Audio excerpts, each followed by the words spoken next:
بسم الله الرحمن الرحیم. د افغانستان او پاکستان سوداګري ډیری وخت له ستونزو سره مخامخ وي چې له امله یې افغان سوداګرو ته ګڼ مالي زیانونه هر کال اوړي. په دې وروستیو کې چې کله د پاکستان او افغانستان دغه جګړه رامنځته شوله، د هغه څخه تر دې دمه پورې لا تر اوسه پورې د دواړو هیوادونو ترمنځ ټولې دروازې تړلې دي. د دې ترڅنګ ځینې په دې باور دي چې پاکستان تل سیاسي مسایل له اقتصادي او د کډوالو له مسلې سره تړي چې د فشار په ډول یې کاروي. همدارنګه په دې وروستیو کې هند ته د افغانستان د اسلامي امارت د بهرنیو چارو او وزیر او همدارنګه د مل پلاوي سفر ډېرې زیاتې لاسته راوړنې درلودلې. دوی هغلته د سیاسي مسایلو ترڅنګ په اقتصادي او سوداګرۍ باندې هم ګڼ بحثونه او خبرې درلودل. دوی سره په دې سفر کې د صنعت او سوداګرۍ وزارت معین ښاغلي احمد الله زاهد هم ملتیا کوله چې هغوی هغلته د هندي چارواکو او د صنعت او سوداګرۍ وزارت له مسؤلینو سره خبرې اترې کړي دي. اوس پوښتنې دا دي چې هند سره د سوداګرۍ پراختیا د پاکستان څومره ښه بدیل کیدلی شي؟ پاکستان ولې د سوداګرۍ پر وړاندې خنډونه جوړوي او ولې سیاسي مسایل له اقتصادي مسایلو سره تړي؟ او اسلامي امارت ته څه پکار دي ترڅو د دوو سرسختو سیالانو پاکستان او هند ترمنځ داسې توازن غوره کړي ترڅو د دواړو سره ښه اقتصادي اړیکې او ښه سوداګري ولري؟ په دې برخه کې په همدې موضوعاتو باندې تم کیږو. زه بلال مشل یم او په همدې تړاو را سره د اسلامي امارت د صنعت او سوداګرۍ وزارت مرستیال ښاغلی احمد الله زاهد میلمه دی. ډېره زیاته مننه. خیر اوسئ مولوي صاحب چې وخت مو راکړ. په پیل کې دا راته ووایئ چې تاسو د بهرنیو چارو له وزیر سره هند ته تللي وئ، ډېر ښه سفر مو درلوده. ویل کېږي چې هغلته د سیاسي مسایلو رهاخوا په اقتصادي او سوداګرۍ باندې هم تاسو خبرې اترې کړي دي. تاسو څه فکر کوئ چې دغه څومره له لاسته راوړنو یو ډک سفر و تاسو لپاره؟ مننه. په لومړي قدم کې تاسې او ستاسې د لارې نه ټولو درنو هیوادوالو ته سلامونه او نیکې هیلې وړاندې کوم. د هند سفر موږ لله الحمد ډېرو لاسته راوړنو نه ډک و، بالخصوص د تجارت او اقتصاد په برخه کې. ټول هغه ستونزې او مشکلات چې موږ تاجران د صادراتو او وارداتو په برخه کې د هند هیواد کې لري، په هغو ټولو باندې د هندي چارواکو سره بالخصوص د دوی د تجارت وزارت د وزیر صاحب سره تفصیلي مجلسونه وشول او امید ده ښې نتیجې به ولري. هند د افغانستان لپاره په سیمه کې یو ښه بازار دی، خو د اسلامي امارت له بیا واکمنېدو وروسته د سوداګرو ویزې بندې شولې، بلکې د ټولو افغانانو ویزې بندې شولې او افغانانو نشوی کولی چې هند ته سفر وکړي. آیا په دې سفر کې مشخصا تاسو په دغه ډول مسایلو باندې خبرې اترې وکړي ترڅو زموږ او تاسو سوداګر وکولی شي ویزې ترلاسه کړي او بیا هغه سره ښه سوداګري ولري؟ هو، په ټوله کې مشخص په ډېرو موضوعاتو باندې توافق وشو. یو له هغو نه هم د موږ د تاجرانو د ویزو موضوع وه، همداراز د دوی له خوا نه دا موافقه وشوله چې په افغانستان کې خپله د تخنیکي ماموریت د سفارت کچې ته لوړ کړي. همداراز به موږ د افغانستان د اسلامي امارت نماینده هلته په سفارت کې د دوی له خوا نه ومنل سي. نو تر دغه دواړو کارونو نه وروسته به د مریضانو او د محصلینو، که هغه د دیني علومو برخه کې وي که د عصري علومو په برخه کې وي، همداراز د تاجرانو د ویزو اړوند به انشاءالله سهولتونه برابر سي. او همداراز د تجارت په وړاندې د موږ تاجرانو هلته په ګمرکونو کې او د هوایي میدانونو کې چې کوم ګمرکونه دي د هغو په طی مراحلو کې ډېرې ستونزې او مشکلات لرل. په هغو باندې هم تفصیلي بحث وشو او هغو ته هم د حل لارو چارې ولټول شوې. همداراز د واګا بندر اړوند بحثونه وشول، په هغه باندې هم فیصله وشوله تر څو یو اقتصادي کمیټه د دواړو جانبو تر مابین جوړه سي. د تجارت وزارت په مشرۍ باندې چې د مالیې او د خارجه چارو وزارت استازي به عضویت ولري. او دغه کمیټه به داسې یو میکانیزم باندې کار وکړي تر څو د هند او د پاکستان تر مابین چې کوم سیاسي موضوعات دي هغه په نظر کې نیولو سره د واګا بندر کې د افغاني صادراتو لپاره یو میکانیزم جوړ کړي. کله چې د پاکستان سره د افغانستان په ځینو موضوعاتو باندې نښتې رامنځته شي یا هم پاکستان د افغان سوداګرو پر وړاندې دغه لار وتړي، نو موږ او تاسو بیا ډیری وخت د زیانونو سره مخامخ کیږو. موږ او تاسو شاهدان وو چې په وروستیو څو ورځو کې چې جګړې وي دغه لاره تړل شوې وه او زموږ او تاسو سوداګر له ګڼو مالي زیانونو سره مخامخ شول. آیا دا ځل تاسو د واګا پر بدیل باندې خبرې وکړلې چې موږ او تاسو وکولی شو له هند سره ښه سوداګري ولرو، بېلې دي چې موږ او تاسو د پاکستان لاره غوره کړو؟ د چابهار بندر پر سر مو څومره خبرې ورسره وکړلې، هغلته د امکاناتو په تړاو څومره خبرې وشولې، پخوا هم هغوی هغلته د امکاناتو د رامنځته کولو او د اسانتیاو په رامنځته کولو باندې خبرې کړې وې. څومره به دا ځل دغه خبرې عملي شي او څومره به زر دوی عمل کې دغه اقدام وکړي؟ په ټوله کې د ټولو لارو اړوند هغه که د چابهار بندر لاره ده او که د بندر عباس لاره ده، همداراز د واګا بندر، په دغو ټولو باندې بحثونه وشول او نور تخنیکي مشکلات او بحثونه به د کمیټې لخوا نه مخته یوړل شي. په ټوله کې به دې باندې تفاهم وشو چې د تجارت په وړاندې که د صادراتو د وارداتو چې هر څومره خنډونه او ستونزې وي دا باید حل شي او د تجارت کچه لوړه شي. همداراز د فعل حل لپاره په دې باندې هم توافق وشو تر څو د هوا له لارې د افغانستان وچې میوې او نور هغه صادرات چې هند کې ښه بازار لري هغه د هوا له لارې هند ته انتقال شي. افغانستان له پاکستان سره ډیره زیاته سوداګري لري، ډیری صادرات مو پاکستان ته دي. امارت ته څه ډول پالیسي پکار ده تر څو د دوو سرسختو سیالانو ترمنځ د پاکستان او هند ترمنځ ښه توازن وساتي او دواړو سره ښه سوداګري ولري؟ په ټوله کې د اسلامي امارت پالیسي دا ده چې موږ د نړۍ له هیوادونو د سیمې او بالخصوص د ګاونډیانو سره د ټولو سره ښه دوستانه او اقتصادي او تجارتي اړیکې او روابط غواړو او هیڅکله دا نه غواړو چې د یو هیواد سره د بدیلې لارې په توګه د نورو هیوادونو سره موږ د بدیلو لارو په شکل باندې استفاده کوو. په ټوله کې مو پالیسي دا ده چې د پاکستان او همدارنګه د هندوستان او د نورو ټولو هیوادونو سره مو د تجارت په وړاندې خنډونه نه وي او لارې مو خلاصې وي. په همدغه اساس باندې اسلامي امارت همیشه کوشش کړی ده چې موږ د ګاونډیانو سره ښه تعلقات او دوستانه اړیکې او روابط ولرو.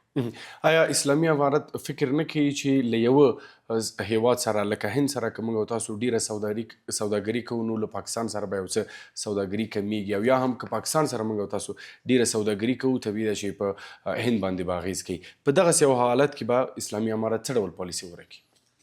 اسلامي امارت اوس لله الحمد موږ داخلي تولیدات او د صنعت په برخه کې ډېر پرمختګ شوی ده. اوس موږ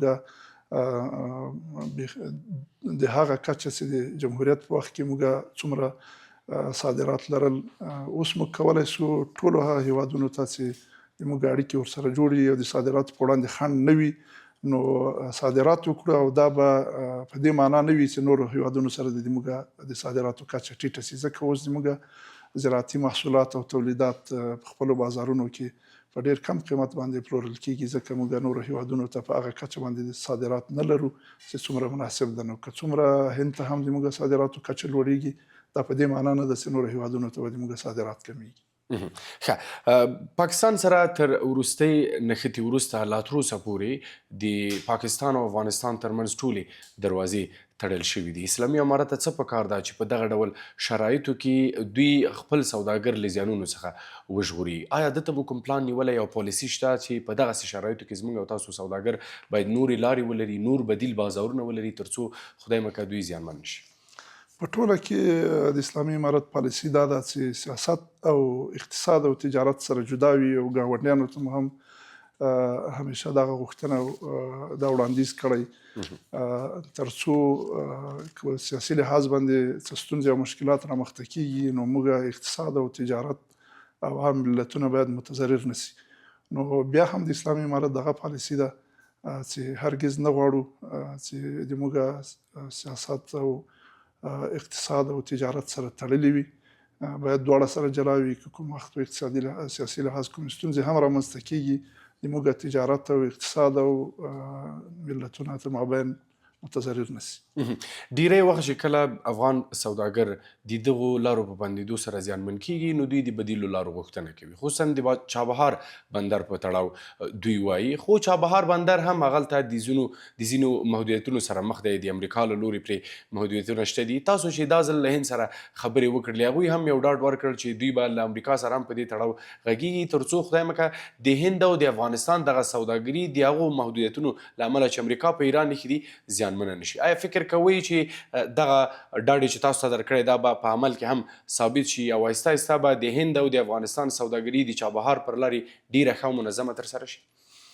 په ټوله کې د اسلامي امارت پالیسي دا ده، لکه ما چې مخکې خبره وکړه چې موږ د هر هیواد سره د اړیکو جوړول، که په اقتصادي لحاظ وي، که په تجارتي لحاظ وي، که په سیاسي لحاظ وي، هغه په دې معنا نه دی چې موږ د بدیلو لارو باندې غور کوو. خو ځینې وخت ستونزه وي، ځینې وخت لارې بندې وي. په ټوله کې موږ په ټولو هغه ستونزو او لارو باندې بحثونه ورسره کړي چې د موږ د تجارت په وړاندې د ټولو هیوادونو سره ټولې صادراتي او وارداتي لارې باید خلاصې وي او په وړاندې چې کومې ستونزې او خنډونه دي هغه باید حل شي. په همدې اساس باندې دغه کمیټه ټاکل شوې انشاءالله. او هند هم په ټول توان سره کوشش کوي تر څو د چابهار بندر اړوند ځینې بحثونه ولري له امریکا سره او د تجارت په وړاندې خنډونه لرې کړي. آیا فکر کوئ چې دغه د لارو بندېدل او دغه د سوداګرۍ پر وړاندې کوم محدودیتونه چې دي د لپاره اسلامي امارت کار کړی دی او هڅه کوي چې دغه خنډونه آهسته آهسته ټول له منځه ویسي تر څو زموږ او تاسو سوداګر په راتلونکي کې د زیانونو سره مخامخ نشي، بلکې موږ او تاسو د وارداتو پرتله ښه صادرات ولرو؟ لکه مخکې چې ما وویل، اسلامي امارت د خپل اقتصاد محوره پالیسي په اساس د ټولو ګاونډیو او سیمې د هیوادونو سره د ښو دوستانه او تجارتي روابطو غوښتونکی ده او په ټولو مجالسو کې د دغه اقتصاد او د تجارتي اړیکو په ټینګښت باندې اصرار کړی او بیا هم کوشش کوي تر څو د تجارانو او تجارت په وړاندې مو ستونزې حل شي. هند هم په افغانستان کې د خپل د سفارت د بیا پرانیستو او دلته د مسؤلینو په ګمارونو باندې اخته دی. ویل کېږي چې ډیر زر به د دوی چارې پیل هم شي، بلکې ځینې چارې پیل شوي هم دي.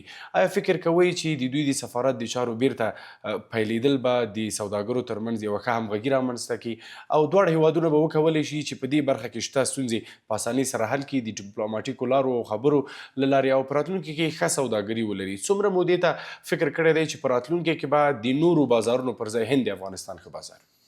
حتما چې د دوی دلته دغه تخنیکي ماموریت د ډیپلوماټیک او سفارت کچې ته لوړ شي، په دې سره طبعا د ویزو په ورکړه کې اسانتیاوې راځي، زموږ تاجرانو ته به سهولتونه برابرېږي او په ټوله کې د هندي تاجرانو یو غوښتنه د موږ دا وه چې په هند کې ټولو نمایشګاهو ته د موږ د تاجرانو ته باید بلنه ورکړل شي او دوی هلته کې د ګډون لپاره زمینه مساعده شي. همداراز په افغانستان کې په مختلفو برخو کې مو هندي سرمایه ګزارانو ته دعوت او بلنه ورکړه چې هغوی په افغانستان کې پانګونه او سرمایه ګزاري وکړي.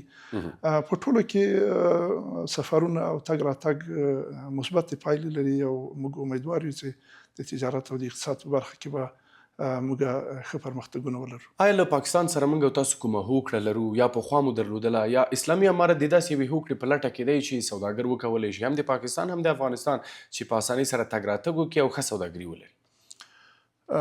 هو تاسې په جریان کې چې له نن نه 4 میاشتې مخکې له دوی سره موږ د ترجیحي تعرفې هوکړه لاسلیک کړه چې هغه کې په څلورو اقلامو باندې تعرفې ټیټې شولې او هغه لله الحمد پروسه ښه په مخ ولاړله. د موږ د انګورو او د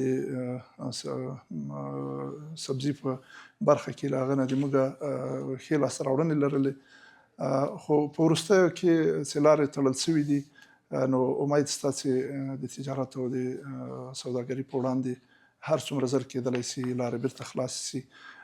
همداراز د افټا تړون چې په دې باندې له کلونو راهیسې بحثونه شوي دي، نو په تیر مجلس کې چې موږ د پاکستان هیواد سره لارې په هغې کې په دې باندې هم هوکړه وشوه چې یوه تخنیکي کمیټه به د دې لپاره ټاکل کېږي تر څو هغه د افټا د تړون په هغو بخشونو باندې چې هغه تر اوسه پورې نه دي نهایي شوي په هغو باندې بحثونه وکړي تر څو د افټا تړون نهایي او لاسلیک شي. راځئ یو څه په کور دننه په صنعت او سوداګرۍ باندې تم شو. دا راته ووایئ مولوي صاحب چې په افغانستان کې مو صنعتګرو او سوداګرو لپاره څومره اسانتیاوې رامنځته کړي؟ که تیر کال سره دغه اوسنی وضعیت پرتله کړو نو څومره لاسته راوړنه لرئ؟ د تجارت او صنعت او د تولید په برخه کې تاسو د شاهدان یې چې د اسلامي امارت د قدر مشرتابه لخوا نه په مالیاتو کې مختلف تخفیفونه اعلان شول. همدارنګه د صنعت په برخه کې د مځکو د ویش لړۍ نه تاسو په جریان کې چې پیل شوې ده، تر اوسه پورې د 3,500 شاوخوا شرکتونو په تعداد کې خلکو ته ځمکې ورکول شوي دي. په ټوله کې د اسلامي امارت پالیسي دا ده چې د تجارت او د اقتصاد او د صنعت په وړاندې کوم خنډونه یې هغه ټول لرې کړي او یوه ښه د امن او د اطمینان فضا د سرمایه ګزارانو لپاره مساعده کړي.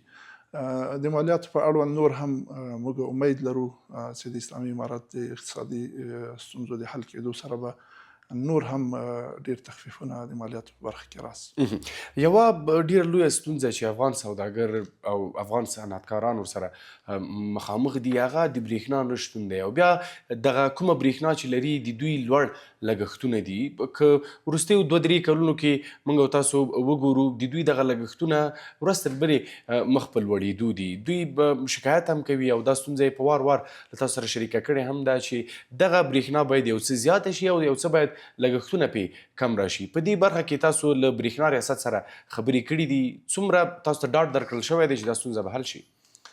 بله، واقعا هم مشال صاحب دا یوه جدي ستونزه ده. د اسلامي امارت ټوله رهبري او مشران دغه ستونزه درک کړې او ورته متوجه دي.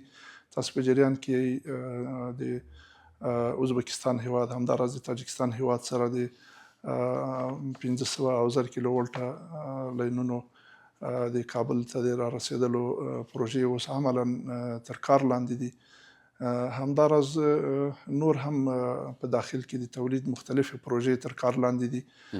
په ټوله کې موږ امیدوار یو چې انشاءالله په راتلونکي کال کې به د برق ستونزه تر ډېره حده زموږ حل شي. او د قیمتونو موضوع تاسو ته هم معلومه ده چې د موږ برېښنا وارداتي ده او سره له دې چې صنعت لپاره د برېښنا قیمت ډیر په ادنا او نازل نرخ باندې ورکول کیږي. خو بیا هم د موږ تاسو د برېښنا چې کوم شبکې دي هغه شبکې ډیر پخوانۍ دي، ضایعات ډیر لري. طبیعي خبره ده قیمت به په نسبت نورو هیوادونو ته یو څه لوړ وي، خو موږ امیدوار یو چې په راتلونکو 2 کلونو کې به ټول هغه داخلي منابع چې اوس پروژې تر کار لاندې دي هغه به هم تکمیل شي. همدارنګه به د نوې وارداتي لاینونو سره به امید ده د برق ستونزه تر ډېره حده پورې حل شي. هغه امکانات چې موږ او تاسو لرو په هیواد کې دننه او یا هم هغه خام توکي چې موږ او تاسو لرو په هیواد کې دننه د هغوی څخه په استفادې څومره تاسو کار کړی دی تر څو تاسو نورې تولیدي فابریکې ولرئ؟ که هغه د زراعتي تولیداتو او محصولاتو څخه په استفادې ځینې تولیدات دي او یا هم په نورو برخو کې، آیا په ارقام عامو کې تغییر راغلی، ډیروالی راغلی دی؟ آیا اوس موږ تر پخوا ډیر تولیدات لرو هیواد کې؟ او بالکل اسلامي امارت پالیسي ده د ټول خام مواد چې له افغانستان نه به په خام شکل باندې بهر ته صادرېدل په هغو باندې مطلق بندیزونه لګېدلي او هیڅ خام مواد بهر ته د صادرېدو اجازه نه لري. یوازې هغه خام مواد چې په داخل کې د پروسس ظرفیت نشته هغه هم موږ لومړیتوب او حق د اولویت مو ورکړی تر څو د هغو د پروسس لپاره په داخل کې فابریکې جوړې شي. او په تېرو 4 کلونو کې د 3000 نه تر 6500 پورې د فابریکو ارقام لوړ شوي دي چې دا یو ښکاره تغییر او تفاوت ده. او په آینده کې هم د پانګوالو کومه مینه او دلچسپي چې موږ لرو اوس په الحال د ځمکو په غوښتنو کې، نو موږ امیدوار یو چې په نږدې راتلونکي کې به انشاءالله د موږ داخلي تولیداتو کچه لوړه، د صادراتو په برخه کې به یو ښکاره تغییر شاهدان یو. او د صادراتو د وارداتو برخه کې چې موږ کوم تفاوت د بیلانس لرو هغه به انشاءالله په هغې کې به د پام وړ بدلون راسي. زمونږ صادراتو او وارداتو کچې ته په کتو زمونږ صادرات تر وارداتو یو څه کم دي. آیا ډاډ ورکوئ داسې ورځ به راشي چې مونږ تر وارداتو ډیر صادرات ولرو یا حد اقل مساوي وي؟ په ټوله کې د اقتصاد په برخه کې د صادراتو وارداتو بیلانس ډیر یو مهم اصل ده او موږ متاسفانه اوس هم د صادراتو بیلانس مو د وارداتو په کچه څو چنده ټیټ ده. نو دغه برخې ته اسلامي امارت رهبري او ټول مربوطه داخل ادارات خاصه پاملرنه لري. امید مو دا ده چې په نږدې راتلونکي کې به انشاءالله په دغه بیلانس کې د پام وړ بدلون راسي. ښه، څه وخت وړاندې ستاسو د وزارت رهبري یوه پریکړه کړې وه، هغه څه چې موږ تاسو په افغانستان کې تولیدات لرو د همغو تولیداتو څخه په استفادې باید لوی شرکتونه او یا هغه کمپنۍ چې په افغانستان کې خپل کارونه کوي که مثلا د ودونو هوټلونه دي یا هم نور داسې برخې دي هغوی باید د افغاني تولیداتو څخه استفاده وکړي. په دې وروستیو کې موږ تاسو ګورو چې ځینې سوداګر اوس شکایت کوي چې هغه پریکړه چې نیول شوې وه په پیل کې یو څه ډیره ښه تعقیبېدله او د مسؤلینو ورته ډیر پام او توجه وه، خو اوس هغه پریکړه یو څه نه عملي کیږي. اوس هم ډیری داسې هوټلونه شته دي، ډیری داسې شرکتونه او کمپنۍ شته دي چې بهرني تولیدات استفاده کوي په خپلو هغو ورځنیو چارو کې. په دې برخه کې څومره تاسو له دې څخه وروسته جدي یاست او څومره توجه به وکړئ تر څو هغه څه چې موږ تاسو په هیواد کې دننه تولیدات لرو په همغو باندې موږ تاسو تکیه وکړو او له هغو څخه ښه استفاده وشي، ځکه دا بیا د صادراتو او د وارداتو په برخه کې هم ډېر ښه مثبت رول درلودلی شي په راتلونکي کې. مشال صاحب په دغه اړوند موږ د اسلامي امارت د قدرمن مشرتابه همداراز د اقتصادي معاونیت لخوا حکمونه صادر شوي دي. حتی ملکی دولتي ادارات په دې باندې مکلف شوي دي چې که داخلي تولیداتو کیفیت 15% تر خارجي تولیداتو ټیټ هم وي او د قیمت په لحاظ باندې که 25% تفاوت هم ولري باید ترجیح داخلي تولیداتو ته ورکړي. نو ټول ادارات په خپله برخه کې دې ته متوجه دي او موږ به نور هم کوشش وکړو تر څو دغه فرامین په ښه توګه سره عملي سي او د خپلو تولیداتو د ملاتړ په موخه باندې او دا د ټولو افغانانو یو ملي او دیني مکلفیت هم ده تر څو دوی خپل داخلي تولیدات ته په خارجي تولیداتو باندې ترجیح ورکړي او خپل داخلي تولیداتو حمایت وکړي. تیر ځل هم موږ دا پوښتنه کړې وه مولوي صاحب چې سوداګرې میرمنې او متشبثې میرمنې په دوو برخو کې ډیر زیات ستونزو سره مخامخ دي. یو دا چې دوی وایي چې مالیات او لګښتونه پرې ډیر راځي، بل دا وایي چې د افغاني تولیداتو لپاره هغه ډول بازار نه لري لکه څه ډول چې تمه ده. څه فکر کوئ د پروز کال نه تر څه کالې پورې دغه ستونزه څومره حل شوې ده او څومره تاسو په دې لټه کې یاستئ چې دغه ستونزه په رښتیا هم زر تر زره حل شي؟ ډیری هغه میرمنې چې د وزارت صنعت تجارت لخوا نه د تجارتي فعالیتونو لپاره جوازونه ورکړل شوي دي، هغوی د وچې میوې د پروسس په برخه کې همداراز د لاسي صنایعو په برخه کې فعالیتونه لري. موږ وخت په وخت کوشش کړی ده چې دوی ستونزو ته رسیدګي وشي. امید شته انشاءالله طبیعي خبره ده ځینې ستونزې او مشکلات لا په جای پاتې دي. امید شته په آینده کې به دغه ستونزې حل شي. په هیواد کې دننه او له هیواده بهر مو په نړیوالو نندارتونونو کې څومره ګډون کړی دی؟ څومره افغاني تولیدات نړیوال نندارتونونو کې نندارې ته ایښودل شوي دي او څومره مثبته پایله یې ورکړې ده؟ آیا افغان سوداګرو قراردادونه امضا کړي دي، هوکړې کړي دي د خپلو داخلي تولیداتو د صادرولو لپاره نور هیوادونو ته؟ په عموم کې په مجموعي شکل په تیر کال کې د 50 په تعداد کې نمایشګاوې چې موږ د دې له جملې نه 32 نمایشګاوې په داخل د هیواد کې جوړې کړي دي او 18 هغه نمایشګاوې چې په بهر هیواد کې یا په مشترک ډول جوړ شي او یا هم د بهرنیو هیوادونو لخوا نه افغان سوداګرو ته بلنه ورکړل شوې وه، پکې ګډون شوی ده او د دغه برخه کې موږ لله الحمد ښې لاسته راوړنې لرو او د آینده دپاره مو هم پلان ده تر څو د سیمې او ګاونډیو هیوادونو سره په مشترک ډول هم په افغانستان کې هم په خارجي هیوادونو کې نمایشګاوې ولرو او همداراز په داخل کې د خپلو داخلي تولیداتو لپاره هم نمایشګاوې ولرو. د آسیا ورهاخوا له اروپا او امریکا سره راکړه ورکړه لرو که لرو په کوم برخو کې ده؟ موږ تقریبا د سلو شاوخوا هیوادونو سره تجارتي اړیکې او روابط لرو چې په دې کې ډیری اروپایي هیوادونو ته موږ صادرات هم لرو او یوه اساسي ستونزه هغه دا ده چې موږ ټول زراعتي محصولات او تولیدات په نړیوال ستاندرد باندې د موږ دهقانان او د موږ د پروسس د برخې سرمایه ګزاران ورسره نابلده دي. په دغه اساس باندې د موږ هغه نورمونه او معیارونه او ستاندردونه د اروپایي هیوادونو د ستاندردونو سره برابر نه دي. په دغه اساس باندې مو د تولیداتو برخه یو څه کمه ده، خو په دې برخه کې هم موږ کوشش کړی ده د یوناما د برخې چې کومه په افغانستان کې استازولي ده له هغو سره مجالس کړي دي. د هغوی له خوا نه موږ سره دا وعده وشوه چې انشاءالله موږ به په افغانستان کې د افغاني بزګرانو او همدارنګه د تولید او د پروسس د فابریکهدارانو سره به موږ ځینې سیمینارونه ولرو تر څو هغه معیارونه او ستاندردونه چې د اروپایي هیوادونو ته د صادراتو لپاره تعیین شوي دي په هغو برخو کې دوی ته ترلینګونه ورکړو تر څو وکولی شي چې افغاني تولیدات او زراعتي محصولات د اروپا بازارونو ته په اسانۍ سره ورسیږي. ښه، چې دا ستونزه شته ده، ځینې کدرونه شته دي، ځینې ځوانان شته دي چې په افغانستان کې د نړیوالو معیارونو د تطبیق کمپنۍ رامنځته کړي دي. هغوی کولی شي چې له سوداګرو سره د بزګرو سره ډیره ښه مرسته وکولی شي او هغوی ته ښه ټریننګونه ورکړي تر څو دوی وکولی شي په راتلونکي کې داسې پروسس وکړي یا داسې تولیدات وکړي چې هغه د نړیوالو بازارونو سره یو ډول وي او ښه صادرات ورته ولري. آیا دغو کمپنیو ته تاسو پام کړی دی چې د دوی سره باید خبرې وشي تر څو دوی بیا په راتلونکي کې د افغانستان سوداګرۍ لپاره ډېر ښه ثابت شي؟